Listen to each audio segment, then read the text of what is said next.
नमस्कार दोस्तों, स्वागत है आप सभी का इलेक्ट्रिकल इंजीनियरिंग इन हिंदी में। आज की इस वीडियो में हम लोग देखेंगे बेसिक इलेक्ट्रॉनिक्स।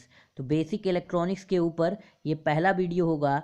ठीक है, आप लोगों ने बहुत ज़्यादा कमेंट किया था कि बेसिक इलेक्ट्रॉनिक्स के ऊपर वीडियो बनाइए, तो ये रहा बेसिक इलेक्ट्रॉनिक्स का, ये पार्ट 1 होगा। आज की इस वीडियो में हम लोग देखेंगे सेमीकंडक्टर डायोड्स एंड इसके एप्लीकेशंस। ठीक है, इसके ऊपर एमसीक्यू बेस्ड रहेगा ये। ठीक है, मल्टीपल चॉइस क्वेश्चन रहेगा जो कि आपके आने वाले एग्ज़ाम आरआरबी जेई और एसएससी जेई के लिए बहुत ज़्यादा यूजफुल रहेगा। तो चलिए शुरू करते हैं। पहला क्वेश्चन है, flow of electron is generally termed as, यानी जो फ्लो ऑफ इलेक्ट्रॉन है उसको हम जनरली सामान्यतः क्या कहते हैं? तो उसको कहते हैं इलेक्ट्रिक करंट। यानी flow of electron is generally termed as electric current, यानी इलेक्ट्रॉन के प्रवाह को क्या कहेंगे? विद्युत धारा कहेंगे। वही क्या कहेंगे? इलेक्ट्रिक करंट कहेंगे। Rate of charge is called electric current, यानी आवेश प्रवाह की दर को विद्युत धारा कहते हैं। तो अब समझ लीजिएगा, रेजिस्टेंस ऑफर्स, यानी जो कंडक्टर होता है, चालक होता है, वो हमारा लो रेजिस्टेंस ऑफर करता है। जो हमारा इंसुलेटर होता है वो हाई रेजिस्टेंस को ऑफर करता है, यानी बहुत ज़्यादा रेजिस्टेंस को ऑफर करता है। जो हमारा सेमी कंडक्टर होता है, अर्धचालक होता है, उसका जो रेजिस्टेंस है वो जो है कंडक्टर और इंसुलेटर के बीच में होता है। ठीक है, तो ये बातें आपको याद रखना है। कंडक्टर का रेजिस्टेंस होता है लो और इंसुलेटर का रेजिस्टेंस जो है हाई होता है, और सेमी कंडक्टर का जो है कंडक्टर और इंसुलेटर के बीच में होता है।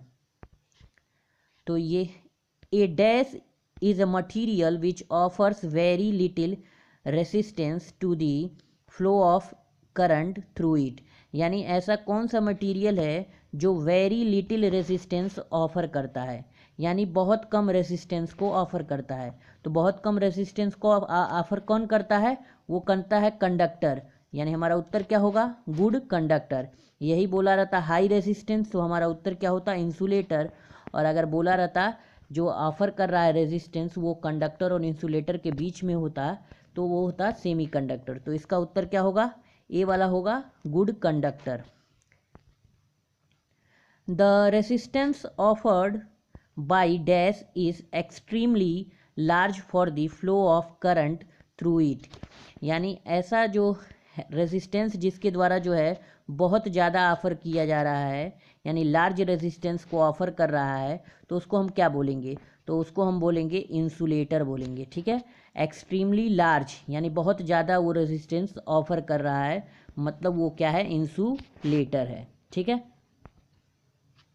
The materials which have like perfect insulators at low temperature and at high temperature they behave like a good conductor are termed as, यानी जो एक मटेरियल है हमारे पास जो है लो टेम्परेचर पर इंसुलेटर की तरह बिहेव करता है और हाई टेम्परेचर पर वो कंडक्टर की तरह बिहेव करता है, अच्छा कंडक्टर की तरह बिहेव करता है।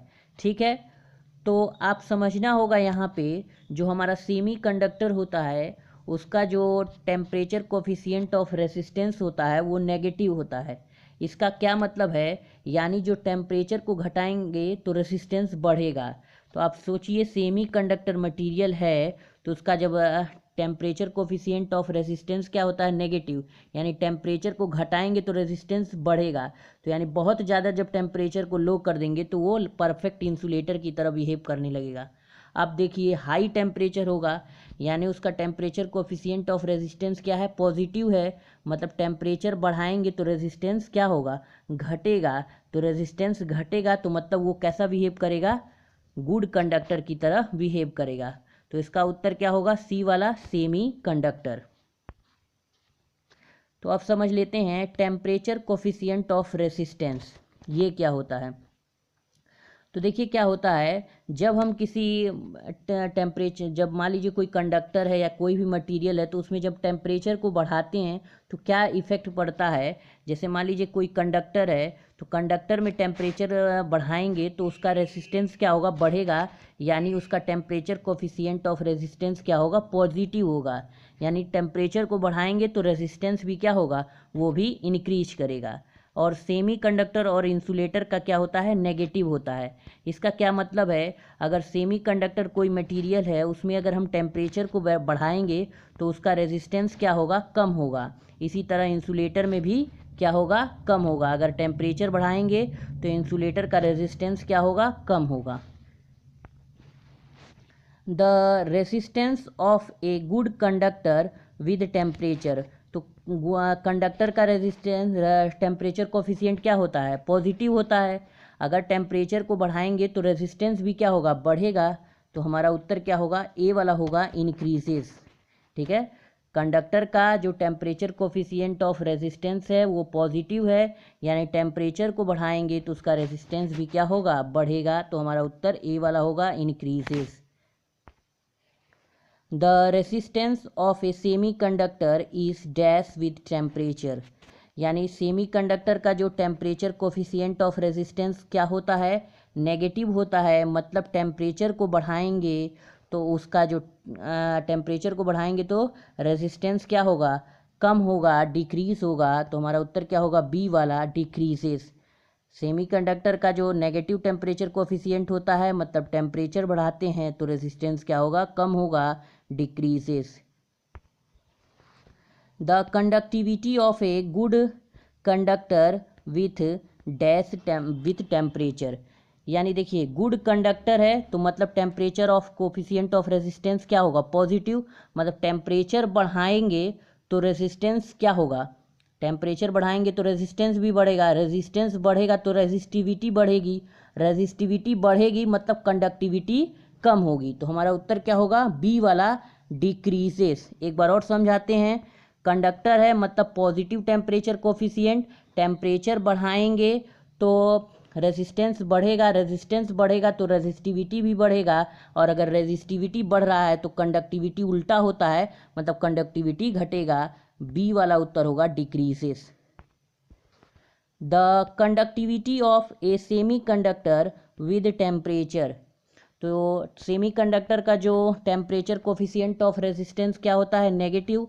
मतलब टेम्परेचर बढ़ाएंगे तो रेजिस्टेंस क्या होगा, घटेगा, रेजिस्टेंस घटेगा मतलब रेजिस्टिविटी घटेगी, रेजिस्टिविटी घटेगी मतलब कंडक्टिविटी बढ़ेगी, मतलब कंडक्टिविटी क्या करेगी, इंक्रीज करेगी।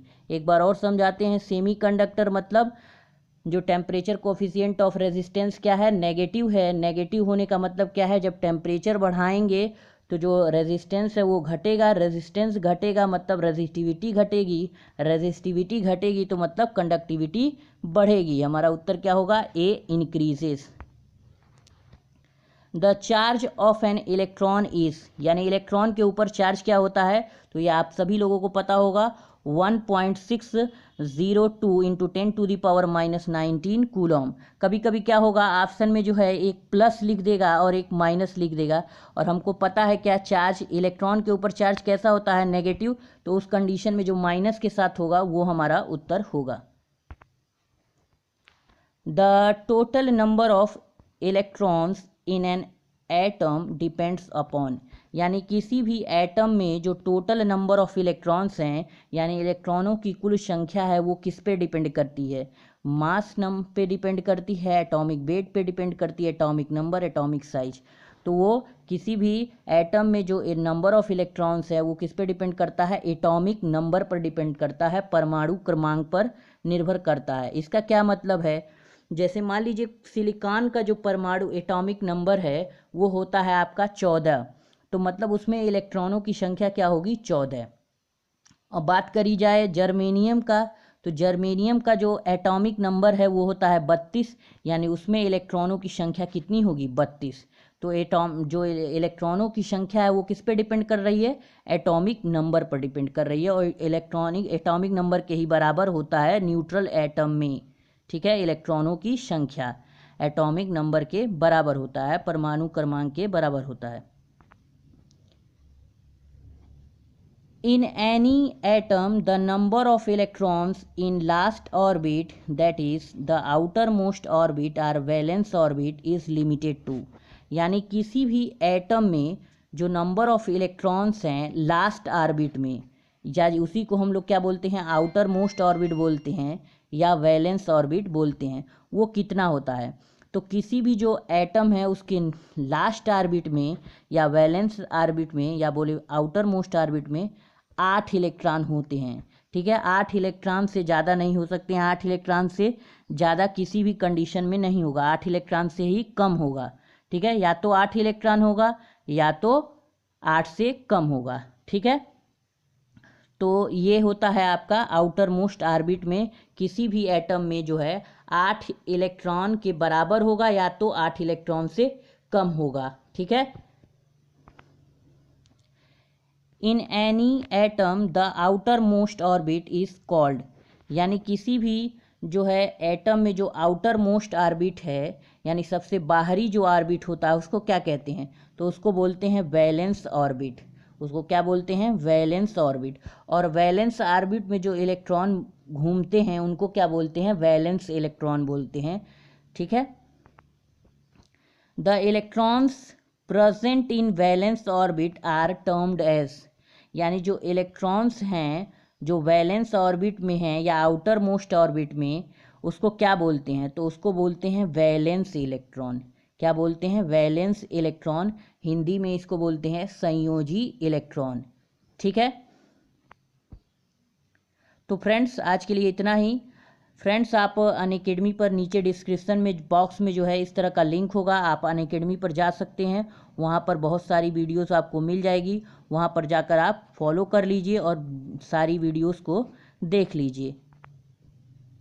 वीडियो अच्छा लगा हो तो इस वीडियो को लाइक कीजिए, अगर आपका कोई सवाल और सुझाव हो तो नीचे कमेंट कीजिए और इस वीडियो को शेयर कर सकते हैं। और अगर आपने अभी तक हमारे चैनल को सब्सक्राइब नहीं किया है तो प्लीज़ सब्सक्राइब कर लीजिए। वीडियो देखने के लिए बहुत बहुत धन्यवाद।